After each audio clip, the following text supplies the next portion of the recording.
Hi there, Malcolm here with my 270th Booktube video, and today I'll be bringing you a quick wrap-up of my July 2025 reading. I have done individual videos for all the books I'm going to wave at you, so this will be a quick wave it at the camera, I read that, and then on to the next one. And I'll leave all the links to all my videos for the books down below. So first up, the numbers! That's the important bit, at least to this data analyst. And as usual, I would compare it to the same month of the previous year, so in this case July 2024. So I managed to complete 13 titles in July compared to 32 titles in the previous year. Yes, we're in France for a couple of weeks and I basically did a crap ton of reading and swimming in the sea. The 2 weeks I spent in Wales just now, there were lots of activities to do and people wanted me to be involved in. I was happy to be involved in as well, which meant that the crap ton of reading I wanted to do, I did alright, but not as amazingly as I'd hoped. So I managed a total of 3,276 pages compared to 4,931. So it wasn't that much of a drop off. I read lots of really skinny books last year, and I managed 13.6 hours on Audible compared to 30.12 hours, bringing me to the grand total of 89 books compared to 107. 19,260 pages compared to 21,318 and 147.36 hours compared to 246.89 hours.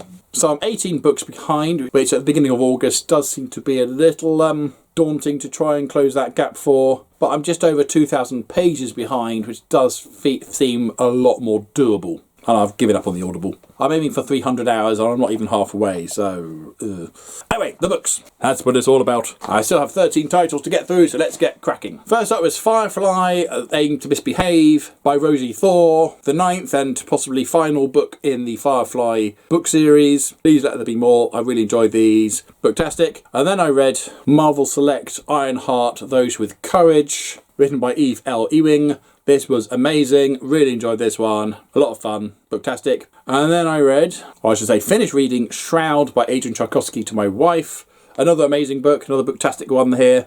Science fiction adventure story on a planet shrouded in darkness and with a very interesting life form living upon its surface. Great stuff, and a standalone at the moment anyway. And then I finished listening to Century Reign by Alistair Reynolds, read to me by John Lee on Audible. Another booktastic, another standalone story. This was absolutely fantastic as well. Murder mystery, sort of time travel, and survival of the species. Great stuff. Highly recommend this one. And after that, I then read The King's Buccaneer by Raymond E. Feist. This is the second book of Condor's Sons duology, which in turn is book 8 of the Rift War series. Fantasy story set in a typical fantasy world. Yeah, really enjoyed it. Booktastic. A very solid duology actually. And you don't really need to have read any of the other Rift War books to get it. There's a few characters think, so who the hell are you? But within the confines of the story it all works. And then I read Planet of the Damned by Harry Harrison. This is the first book of the Brian Brand duology. Another booktastic. This was really good. Quite short,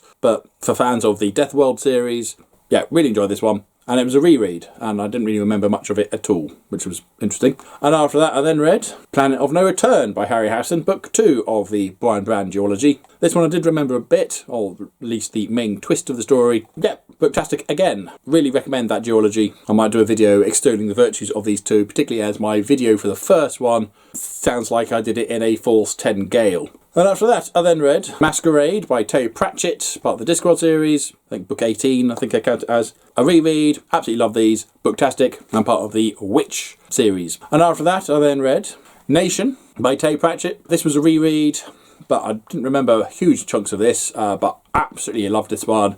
Another booktastic. Done really well this year, actually, this month actually. And if you haven't read any Terry Pratchett at all, I highly recommend you start with this one. I can see why the Discworld series can be a bit daunting. There are tons of books in that series. They're all very approachable, but you know, it is still a series. This is a standalone and arguably his best ever work. Absolutely fantastic. Can't recommend this one enough. And it's set sort of on our world. A bit. Kind of. And after that, I then read Quantum Leap Heatwave by Melanie Kent. Yeah, a nice addition to the Quantum Leap tie-in stories. This is for the original series, obviously. Yeah, worth buying. We're in Oklahoma in 1950s, and this chap is accused of murder. How do you rate his chances of survival? And after that, I then read Primeval, Fire and Water by Simon Guerrier. The fourth and final Primeval book. Yeah, worth buying. Good stuff. Arguably one of the better ones of those 4 books. but you do need to know the show quite well to understand a lot of who and what is going on in here. And after that I then read Marvel Select Black Widow Deadly Origin. Main story was but the original tales of Black Widow's first appearance and the donning of the costume and then joining the Avengers were all brilliant. So worth reading purely for those 3 stories at the back. Avoid the main thing. And after that I then read Marvel Select Ms. Marvel Team Up. 3 fantastic stories, really well told, really entertaining. Absolutely love this one. Booktastic. And there we go, that's a nice quick whiz through. Like I said, all those I do go into greater detail in separate videos. All the links are left in the description box down below. Do please go and check out any of the ones that you're interested in there. I always appreciate your support. And of course, feel free to comment on this or any of the other videos. But as usual, if you have nothing nice to say, then please keep it to yourself. Thank you. Have a great holiday if you haven't had one already, or if you're on one, or have a nice time even if you're not. Don't forget to like, subscribe and other YouTubey things if you want. And until next time, see you later.